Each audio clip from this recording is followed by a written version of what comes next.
Hello, it's Heidi here. Welcome to Tantra Tuesday. Each week, I take questions from you on what you want to talk about in the realms of relationship, sex, shadow work, spirituality. And if it's our first time meeting, my job is to help you create the relationship that your soul is craving, whether that's with your boss or a beloved or even possibly your big toe. Today, I'm going to talk about the juiciness of life and how we can bite into that more in our daily activities and share with you a couple of the universal lubricants that we can use when life starts to feel a little bit sticky, like we're not enjoying things as much as we want to. So sometimes when things are feeling a little out of balance and dry in my life or in the life of clients, I am reminded of this story about the person in the desert who's just so quenched or wanting to be quenched. They're so parched and thirsty, and there's a whole beautiful lake of water right beside them, but they're not drinking it. There's a story, I'm probably butchering it, but the point is, whenever we feel that dryness, that like, oh, life is a grind, we're like that person in the desert who's dying of thirst, even though there's a lake full of drinkable, quenching water right there. And this is because we live in a universe where everything's accessible to us. Everything is existing. And in the tantric tradition, in Hindu tradition, there's a concept of the rasas. And the rasas are the different flavors of life. They're sometimes called moods. And they're really cool because they are these unique ways that we experience life through. They're like a particular psychological, neurological, somatic, spiritual experience that we can have. And they're always available to us. But the question is, are we tuning into them in the right way or at all? And it reminds me of the whole like red car situation, as soon as you start thinking about red cars, suddenly everywhere you go, there's a red car here and there's a red car there and red cars are everywhere. It's like that with the sweetness and the juiciness of life as well. Most of the time, we're not really actively waking up and putting taste the sweetness, taste the juiciness of life on our agendas. If you are, amazing. And if you aren't, maybe that's something we could try out. It feels so shitty when we don't have access to this, but do we really prioritize it? And do we really even try? It's so obvious that we should go to the gym and work out and develop our muscles, but is it obvious that we should develop our muscles for sweetness and for juiciness and feeling alive and sensual in life? Some of you might be lucky and you might just naturally have access to this, but for a lot of us, it's something we need to practice. And these rasas are a reminder that there's something we can tap into, and there's a way that we can start to live where we're becoming more aware of what's happening in our day.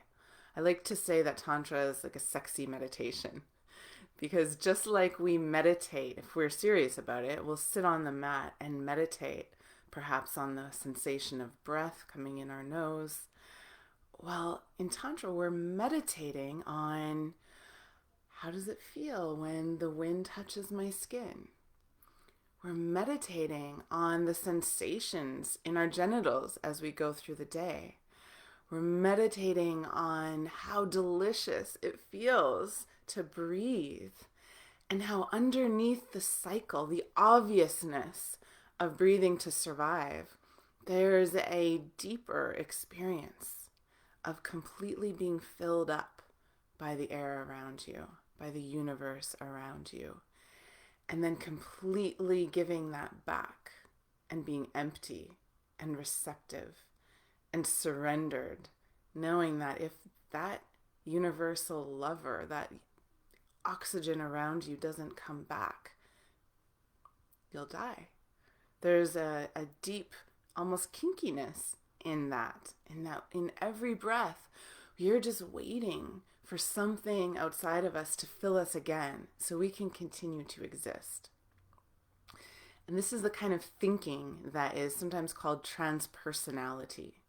It's relating to things in a way that's less obvious, a way that's more subtle. And that's what so much of Tantra is about, is starting to stretch your imagination a little bit and start to think of the universe as your lover. Some of the Gnostic Christians did a fantastic example of this for us. There's one, Saint Teresa of Avila was her name. And this is from the Gnostic Christian tradition.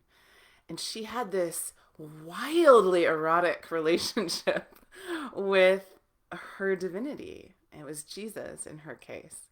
And she was in the state of orgasmic bliss because of her intimate connection with him. And there's statues of her with an orgasm expression, just feeling so much pleasure because she's connecting to source. She's connecting to spirit. And that's sort of what we're trying to do in Tantra. That's kind of what it's all about, is having this relationship with the divine that has a different rasa, has a different flavor than some of the other religions. It doesn't have the flavor of kind of Big Brother watching and putting you into these boxes, making sure you're behaving. It doesn't even necessarily stop at the flavor of a friend, an intimate confidant, someone that you trust. It goes further, and this is a little bit radical and a bit of a leap sometimes at the beginning, but it actually invites us into a relationship with the divine that has this eroticism, has this flavor of sexual excitation. And I want to ask you, what if your craving for the divine was the same as your craving for that person that you fantasize about? What if you found a portal to take all that sexual lust and desire that you have for the physical act, and you actually transmuted that and used that and felt that for your spiritual practice, felt that for your God or your deity? That's what is possible here. And it's a little bit edgy, right? There's a lot of programming that a lot of us have, like, oh, sex and God are separate. But that's exactly what Tantra came onto the scene to weave back together. Because how can the thing that is required for you to even exist, sex, how can that be wrong? How can that be evil? And the funny thing about this whole Tantra thing is once you're practicing it a lot, you don't even have the same kind of need for most people to engage in the physicality, because there becomes such a universal lovemaking that you're feeling that energy. That high that you get, the bliss maybe, or even just the enjoyment of the physical sensations. That's available in a lot of other places. It's not obvious. Like, wow, I can feel that good in other situations. Yeah, that's kind of what the practices are teaching us. And when you have that, there's a lack of this hunger, and this this kind of animal in us doesn't come out in the same way, because we feel that satiation, we feel that pleasure and that divinity. And one really beautiful practice that I recommend, if this is new to you, one really small step is every time you feel a breeze on your skin, imagine that this is the divine kissing you. Whoever your chosen deity is, however you relate, whether it be existence kissing you, or Jesus kissing you, or Shakti. Imagine that. Because who are we to say that's not what's happening, right? The meaning that we assign to life defines our experience. And if you're not sure what's the right meaning, notice the fruits Notice the fruits of your belief system. If you're believing one thing and it's giving you crappy fruits that are rotten, maybe it's time to try on a new belief system. And at the end of the day, I don't think any belief system is really that helpful in itself. I think any valid spiritual practice has a self-destruct button. And that's a fancy way of saying belief is meaningless.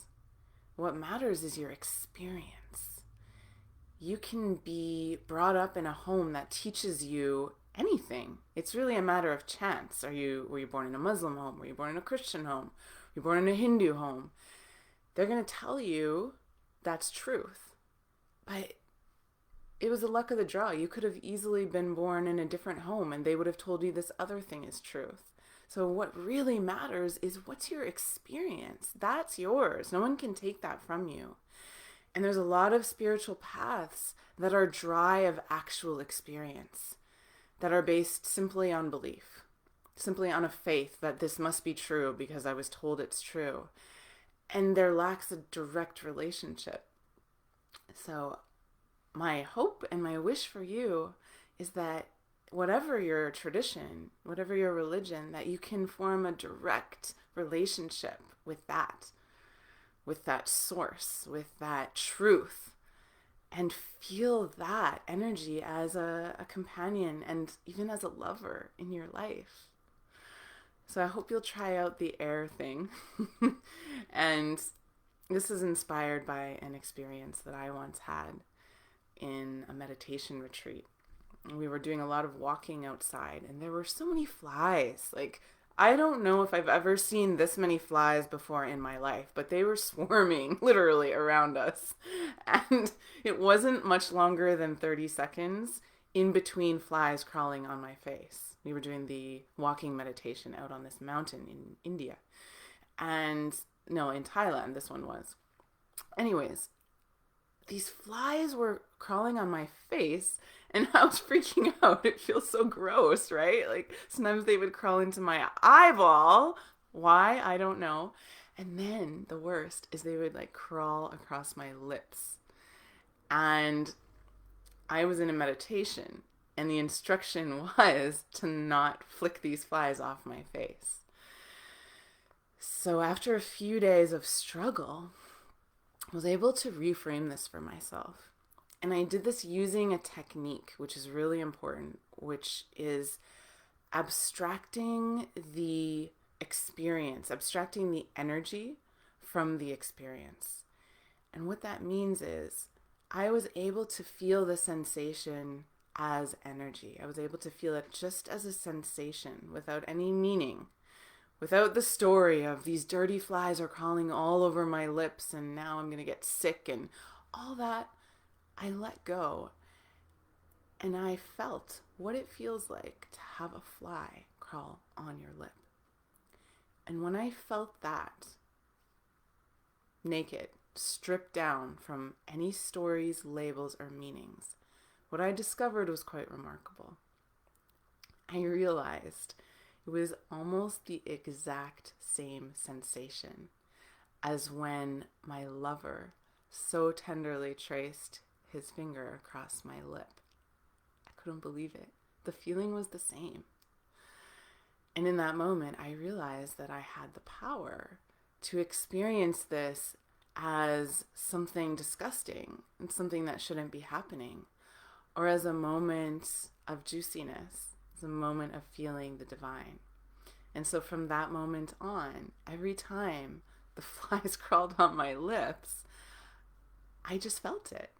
And I imagined that it was my lover gently tracing his finger across my lips. And from then on, I was able to handle it. It was problem solved. And so this is something that we can use in a simpler way with just feeling the air on your skin. You know, I don't wish for you that flies crawl all over your body, but I want you to have these tools, or at least be interested in them. You know, watching these videos, you might not fully understand how to do this stuff, but if you want, you can contact me and we can do a session, or you can do my program And I'll teach you step by step how to be able to do these techniques. Just like you get a personal trainer, you get a Tantra trainer to give you the techniques that are best for you, to hold you accountable, and to develop the muscles so that you can start to have experiences that wouldn't seem possible. I mean, there's been days of my life where I've gone to the dentist and it's been an absolutely thrilling experience, or been in construction zones, and being able to separate and tease out the sensation from its meaning is one of the biggest tools that I use every day. So I would love to share that with you and have you be able to access these different rasas, these different juicinesses in every moment. It's a different way of thinking, the transpersonal, and being able to connect with the divine in that really juicy sexual way. But that's what's possible. Yeah. All right. So I leave you with that. Hopefully you are curious. And one last thing. If you want to have this experience with existence, the best and most important thing is to simply give it your attention. The divine loves that. Existence loves that. Find some practice, and you can talk to me if you don't know what to use, but find some practice that you do every single day. Whether that's a practice of going in and feeling the sensations in your body, or whether you want to work with a particular deity and start visualizing that deity and calling them in to be with you during your day, or whether you work with feeling the divine on your skin. There's hundreds of these techniques, but do something every single day to start to connect with this juiciness. And over time, the muscles will develop, and some of the things that before seemed impossible will start to be possible. And the juiciness is there in every moment. Not all the rasas are joy, tranquility, peace. Some of them are anger, disgust. All of these emotions, if we go into them fully, if we don't resist, hold a particular juiciness. And sometimes there's a lot of beliefs we need to work through. Sometimes there's a lot of shadow work we need to do before we can actually relate directly with those emotions, because they may have been caked on by conditionings, by the way we were raised. We might be afraid of them. So I can help you with that if that's your struggle. But at the end of the day, every single one of these emotions is existence masquerading in a different way to give you a direct experience that your soul's craving. And when we approach all of them that way, not like, how can I change this? But, how is this a part of the divine order? What can I gain? What juice can I extract from this experience? Then they don't become so bad. Then we don't dread them as much. Then we can start to access true bliss, ananda, that bliss that has nothing to do with the highs and lows of life, but that delicious core that's always available, that you don't need to get knocked out of, even if you're having a shitty day or things are going not as good. I mentioned at the beginning of the video that there's a couple of different lubrications when life gets a little bit dry or stuck. And so these are little things you can add. If you are having a shitty day and you find yourself wishing it was different, try the first lubrication, which is humor. Sometimes I like to just laugh at myself. Like, wow, this day is going so bad. What could possibly go wrong now? And it becomes like a comedy. And I can watch myself from the background and just laugh. Like, really? Okay. All right, what's next? The creativity of existence masquerading as these people who are, trying to rip me off or trying to waste my time or whatever else is happening. They become like these characters in a play, and I can laugh at them and I can laugh at myself, and it just makes things so much lighter and makes them move so much more. And the second lubrication is one of wonder. I cannot overemphasize wonder enough. Like all the things that we look at, but we don't really look at. try looking at your own eyeball in the mirror. Maybe just back out and don't just look at your eyeball, but look at your face and see what's there. I do a practice with this with my King of Hearts clients, and there's actually a lot of layers to unpack. And how many times do you actually look in the mirror and notice what you see in a non-judgmental way? It's easier said than done. Usually a lot of judgments come up, and so we need to work through those. But after that, there's a intimacy that can be there. There's a feeling of companionship, of not being alone, that you can feel just from looking in the mirror. Yeah. So I feel like I've shared a lot. If you have questions on this, reach out on Facebook, on Instagram. If you're watching this later on YouTube, you can leave a comment. And if you are into festivals, I'm going to be delivering a workshop called Making Love with Reality, where I show you how to go into some of the polarities of life and make love with them and bring them together in a transpersonal way, to have a feeling of bliss, of being okay with any situation. So if you're into that, I am so excited to be presenting this workshop at the Rama Festival happening this weekend on Sunday. This is a really amazing yoga school, and they are doing a festival with a whole bunch of presenters, yoga, different healers, different esoteric topics. And if you want to check that out, then I can give you a discount code to get a discount on your ticket. I will put it in the comments here. It is, I believe it's Spring Fest Heidi. Let me just double check that for you.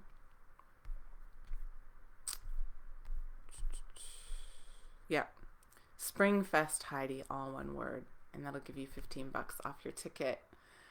So I hope that you check it out. This school has been pretty beneficial to me in my life, so I highly recommend it to anyone. I'm just going to check out the comments here. Universe as your lover. I'm not kidding. We can do this. We can feel alive and juicy.